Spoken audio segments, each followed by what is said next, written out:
आप सभी लोगों का बायोलॉजी सीरीज़ के फर्स्ट वीडियो में आप सभी लोगों का वेलकम है। जैसा हमने लास्ट वीडियो में बताया था कि आज से हम लोग बेसिकली जो 10 जून है, यहाँ से हम बायोलॉजी की जो सीरीज़ है जिसमें आप 11 12 के जितने जो चैप्टर हैं उन सभी को आपको एक सीक्वेंस के आधार पर आपको स्टार्ट किया जाएगा। उसी को हम आज सभी लोगों को आप स्टार्ट कर रहे हैं। जैसा कि आपको हमने लास्ट वीडियो में बताया भी था कि पूरे आपको 11 12 का जो चैप्टर है उसमें टोटल 38 है। और आप सभी लोग जानते हैं जब बायोलॉजी सीरीज स्टार्ट हो रही है तो बायोलॉजी का मतलब पहले डिफाइन करना चाहिए, और उसको ध्यान में रखते हुए 11th के चैप्टर में अगर आप देखेंगे तो वहाँ पर एक सेल टॉपिक है, कोशिका से संबंधित है। तो हम सबसे पहले पूरे बायोलॉजी सीरीज में पहले सेल को आपको क्लियर कर दें। हालांकि इस सेल दो टॉपिक को हम दो शिफ्ट में, एक आज 10 जून और एक कल की जो वीडियो होगा 11 जून, दोनों में मिला करके कैलकुलेट हम करेंगे।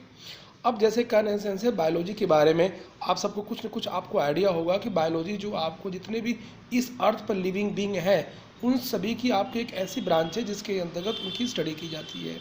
और अगर हम लिविंग बीइंग की अगर बात आती है तो प्रायः लोग प्लांट और एनिमल को ही लेते भी हैं, प्रायः माइक्रो ऑर्गेनिज्म को लोग भूल जाते भी हैं। तो ध्यान रखिएगा, लिविंग बीइंग का मतलब होता है those type of branch which has to study all the living being which has to included microorganism, plants and animals। इन तीनों को कैलकुलेट कर दिया जाए तो उसी को ही हम यहाँ बायोलॉजी के सेंस में लेते भी हैं। आप सभी लोग जानते हैं कि बायोलॉजी के केस में भी है, जितने भी आपको लिविंग बीइंग इस अर्थ पर हैं सबके पास बायोलॉजी की जो यूनिट होती भी है, जिसको हम लिविंग बीइंग की जो यूनिट होती है जिसको हम सेल के नाम से आप जानते भी हैं। आप सबको पता भी होगा कि जो सेल एक लैटिन शब्द है जो सेलुला से लिया गया है, और सेलुला का मतलब होता है हॉलो स्पेस या स्मॉल कंपार्टमेंट। इसके पीछे का जो इन्वेंशन अगर देखा भी जाए तो सेल नाम क्यों पड़ा, ये बेसिकली आपको रॉबर्ट हुक के इन्वेंशन के अकॉर्डिंग है। और आप सभी लोग जानते हो लाइफ में जब कभी भी किसी के साथ कभी कोई ट्रेजेडी होती है तो बहुत लंबे समय तक ये चीज़ पड़ी रह जाती भी है। और जब 1665 में रॉबर्ट हुक जब डिस्कवरी कर रहे थे तो उन्होंने एक पर्टिकुलर आपको हनी बी हेक्सागोनल स्ट्रक्चर के फॉर्म में जो स्ट्रक्चर देखा था अपने बनाए हुए माइक्रोस्कोप के अकॉर्डिंग, जो उन्होंने अपनी की किताब माइक्रोग्राफिया में उन्होंने इंक्लूड किया हुआ भी है, इसलिए उसका नाम उन्होंने रखा सेल, क्योंकि सेल का मतलब होता है हॉलो स्पेस, वो आपको एक खाली जगह थी। बाद में 1672 में आपको लिविंग सेल की जो डिस्कवरी है वो आपको लुवेन हॉक ने किया हुआ भी है। रॉबर्ट हुक ने डेड सेल की डिस्कवरी की है। दोनों के बीच का डिफरेंस है, इसको आप फोकस करिएगा। अगर हम देखते भी हैं तो सेल थियोरी को लेकर के दो वैज्ञानिकों का नाम हमारे पास आपको आता है। 1838 में आपको बॉटनी से रिलेटेड जो साइंटिस्ट है जिनका नाम स्लाइडेन है, और 1839 में जो जूलॉजी से रिलेटेड जो स्वान है, इन दोनों वैज्ञानिकों ने मिल करके आपको सेल थियोरी दिया। सेल थियोरी का मतलब यही होता है कि कोई भी सेल कैसे परफॉर्म करती है, सेल क्या होती है। हालांकि पूरे लिविंग बीइंग पर सिर्फ एक ही ऐसा लिविंग ऑर्गेनिज्म है जो कि सेल थियोरी के कॉन्सेप्ट को नहीं मानता भी है, जो कि सेल थियोरी का अपवाद है, जिसको हम सभी लोग वायरस के नाम से आप जानते हैं। इसीलिए वायरस को एज सेलुलर आपको और लिविंग ऑर्गेनिज्म के नाम से भी आपको जाना जाता भी है। उसी में अगर आपको देखेंगे तो लगभग आपको मिलेगा एक दूसरे वैज्ञानिक है जिनका नाम आर विरकोव है। उन्होंने दुनिया के सामने रखा कि एक सेल से दूसरी सेल की कैसे ओरिजिन होती है, जिसके आधार पर उनका एक बहुत ही पॉपुलर स्टेटमेंट है जो कंपटीशन के फील्ड में बहुत पुटअप किया जाता भी है, ओमनिस सेलुला ई सेलुला।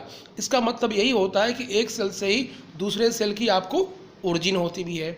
अगर ये मोटे कॉन्सेप्ट को ध्यान में रखा जाए तो आप सबको पता भी होगा कि on the basis of nucleus को ध्यान में रखते हुए दो तरह की सेल बनी, एक प्रोकैरियोटिक सेल और एक यूकैरियोटिक सेल। प्रोकैरियोटिक सेल का मतलब हुआ कि कोई भी ऐसी सेल जिसके पास आपको कह सकते हैं कि जो न्यूक्लियस हो काफ़ी सिंपलर फॉर्म में हो या तो ना हो, और कोई भी ऐसी सेल जिसके पास आपको न्यूक्लियस पूरी तरह से वेल डेवलप्ड हो, उसको लोगों ने यूकैरियोटिक सेल कहा। प्रोकैरियोटिक सेल के केस में अगर आप जाएंगे तो उसके कुछ एग्जाम्पल हैं, जैसे बैक्टीरिया है, माइकोप्लाज्मा है, या ब्लू ग्रे एल्गी है। उसी तरह से अगर एनिमल सेल के एग्जाम्पल में अगर आप जाएँ, आप यूकैरियोटिक सेल के एग्जाम्पल में जाएंगे तो वहाँ पर एनिमल और प्लांट सेल के एग्जाम्पल हमारे पास मिलते भी हैं। अब हमारे सामने ये क्वेश्चन होता है कि प्रोकैरियोटिक सेल और यूकैरियोटिक सेल होती क्या है। इसमें कुछ बेसिक आपको कुछ डिफरेंस बता दें कि अगर प्रोकैरियोटिक सेल और यूकैरियोटिक सेल को डिफाइन करना हो तो कैसे डिफाइन करेंगे।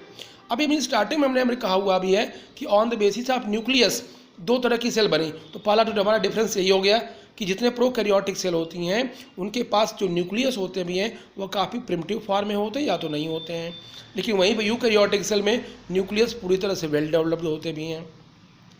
मोस्टली प्रोकैरियोटिक सेल में आपको जितने भी सेल ऑर्गेनेल होते हैं वो एब्सेंट होते हैं, लेकिन यूकैरियोटिक सेल में जितने भी सेल ऑर्गेनेल होते हैं वो सब पूरी तरह से आपको वेल डेवलप्ड होते भी हैं।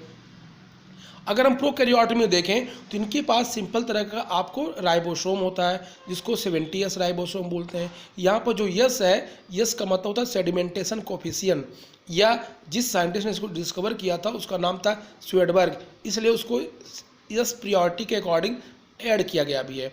और जो 70S राइबोसोम जो प्रोकैरियोट में होता है वो 2 यूनिट से मिलकर बना होता है, 50S और 30S। हालांकि जब हम राइबोसोम के बारे में बात करेंगे तो फिर नेक्स्ट वीडियो में इसको हम क्लियर कर देंगे। वहीं पर यूकैरियोटिक में आप आएंगे तो यूकैरियोट में 80S राइबोसोम पाया जाता है जो 40S और 60S से मिलकर के बना होता है। अगर हम नेक्स्ट थर्ड डिफरेंस की बात करें प्रोकैरियोट और यूकैरियोट में, तो जो जेनेटिक कंपोजिशन जो आपको डीएनए आपको जो होता है प्रोकैरियोट में वो सिंपलर वे में होता है, मतलब विदाउट प्रोटीन के साथ होता है। लेकिन यूकैरियोटिक में अगर आप आएंगे तो डीएनए विथ हिस्टोन प्रोटीन के साथ होता है। हिस्टोन जो होता भी है यह 2 अमीनो एसिड से मिलकर बना होता है, अर्जिनिन और लाइसिन के अकॉर्डिंग होता भी है। अगर देखा भी जाए जितने भी आपको प्रोकैरियोटिक सेल आपको होते भी हैं इनके पास अगर फ्लैजेला पाया जाता है जो उनकी लोकोमोशन में हेल्प करता है, तो जब उनका टीएस काटा जाता है, सेक्शन काटा जाता है, तो 9+0 का अरेंजमेंट होता है। लेकिन वहीं पर अगर यूकैरियोट में अगर आप जाएंगे तो वहाँ पर अगर फ्लैजेला का सेक्शन काटते भी हैं तो वहाँ पर 9+2 का अरेंजमेंट आपको होता भी है।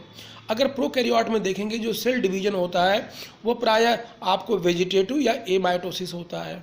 यूकैरियोट में आएंगे तो इनके पास माइटोसिस या मियोसिस की पूरी प्रॉपर्टी आपको देखी जाती भी है।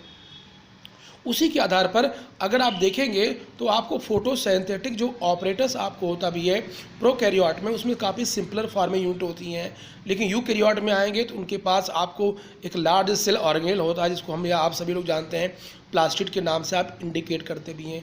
ये कुछ मोटा मोटा डिफरेंस है जो प्रोकैरियोट और यूकैरियोट के बीच में डिफरेंस है। हालांकि और भी सब चीज़ डिफरेंस है लेकिन मेनली यही सब आपको 5-6 डिफरेंस आपको आइडेंटिफाई होते हैं। आप सभी लोग जानते होंगे कि जो सबसे छोटी जो प्रोकैरियोटिक सेल है जिसको हम या आप माइकोप्लाज्मा गैलीसेप्टिकम के नाम से आप जानते भी हैं, जिसका डायमीटर नियर अबाउट 0.3 माइक्रोमीटर के आसपास होता है। जितने भी आपको प्रोकैरियोटिक सेल है उसमें सबसे बड़ी जो प्रोकैरियोटिक सेल है इसको हम या आप स्पाइरुलिना के नाम जानते हैं, जिसका डायमीटर नियर अबाउट 13 से 15 माइक्रोमीटर के आसपास होता है। अगर वहीं पर अगर हम यूकैरियोटिक की बात करें तो जो सबसे बड़ी जो यूकैरियोटिक सेल होती है वो ऑस्ट्रिच एग होता है जो नियर अबाउट डायमीटर के अकॉर्डिंग 170 से लेकर के 120 मिलीमीटर के आसपास होता भी है। वहीं पर अगर हम सबसे छोटी यूकैरियोटिक सेल की बात करें तो उसमें आरबीसी या डब्ल्यूबीसी होता भी है। आरबीसी या डब्ल्यूबीसी हमने इसलिए कहा हुआ है क्योंकि आरबीसी का जो शेप होता है वो फिक्स होता है और डब्ल्यूबीसी का जो शेप होता है वो वेरिएबल होता भी है। इसलिए आपको इन दोनों में केस में अगर मान लीजिए आरबीसी या डब्ल्यूबीसी तो मोस्टली एग्ज़ाम में कंपटीशन में कोई एक ही मिलेगा, लेकिन अधिकतर किताबों में आरबीसी को प्रायोरिटी दी गई है क्योंकि इसका शेप फिक्स होता भी है। उसका डायमीटर नियर अबाउट 7 माइक्रोमीटर के आसपास आपको आइडेंटिफाई होता है। ये तो प्रोकैरियोट और यूकैरियोट के बीच में छोटे छोटे जो मेन जो डिफरेंस है उसको हमने आपके सामने रखा हुआ भी है। अब कहने का सेंस है कि जितने सेल ऑर्गेनेल हैं जो सेल से रिलेटेड है जिनको बेसिकली हम नेक्स्ट वीडियो में आपको बेसिकली 11 जून की वीडियो में जितने भी सेल ऑर्गेनेल हैं उन सभी के बारे में डिटेल में आप एक्सप्लेन करेंगे। हालांकि हम सेल ऑर्गेनेल की बात करें तो 3 ऐसे सेल ऑर्गेनेल हैं जिनके पास डीएनए पाया जाता है और डीएनए पाए जाने की वजह से वो अपने जैसा आकार बनाने की क्षमता रखते भी हैं। वो तीनों सेल ऑर्गेनेल को जैसे कहा जाए माइटोकॉन्ड्रिया, प्लास्टिड और न्यूक्लियस, ये 3 ऐसे सेल ऑर्गेनेल हैं जिनके पास डबल मेम्ब्रेनस सेमी ऑटोनोमस इसलिए है क्योंकि उनके पास डीएनए पाया जाता भी है और इनके पास अपने जैसा आकार बनाने की जो एबिलिटी जो होती है वो डीएनए की वजह से ही आपको होता भी है। उसके साथ साथ इनका शेप और size according to cell vary करता है, इसलिए इसको हम यहाँ प्लियोमॉर्फिज्म के नाम से आप इंडिकेट करते भी हैं। तो ये जितनी सब जो चीज़ें भी हैं वो एक बहुत ही बेसिक आपको कसन सेल के अकॉर्डिंग आपको आइडेंटिफाइड है। अब कहने का सेंस भी है अब जितने भी सेल ऑर्गेनल में देखा भी जाए उसमें राइबोसोम जो होता है वो सबसे छोटा सेल ऑर्गेनल है। इसको आपको देखने के लिए आपको इलेक्ट्रॉन माइक्रोस्कोप की आपके ज़रूरत पड़ती भी है। और भी जितने भी सेल ऑर्गेनल हैं इसको नेक्स्ट वीडियो में स्टेप टू स्टेप, चाहे माइटोकॉन्ड्रिया हो, चाहे गोल्जी बॉडी हो, लाइसोसोम हो, राइबोसोम हो, इन सभी के बारे में आपको नेक्स्ट वीडियो में हम आपको डिफाइन कर देंगे। और अगर इसी के केस में भी देखा भी जाए तो थोड़ा सा जब तक आप कंटिन्यूस नहीं रहेंगे तो इस सभी वीडियो को आप समझ नहीं पाएंगे केस में। तो आज का जो बायोलॉजी सीरीज़ का जो फर्स्ट वीडियो है वो बेसिकली आपको कैसा लगा, या जो चीज़ें अगर आपको लगता हो कि कुछ और भी अगर आप चाहते हो तो ज़रूर आप इसके बारे में आप बताइए। अगर आपको हमें लगेगा कि नहीं आपको कुछ और भी चीज़ में ऐड करनी चाहिए तो हम ज़रूर इसका ध्यान रखेंगे आप लोगों का।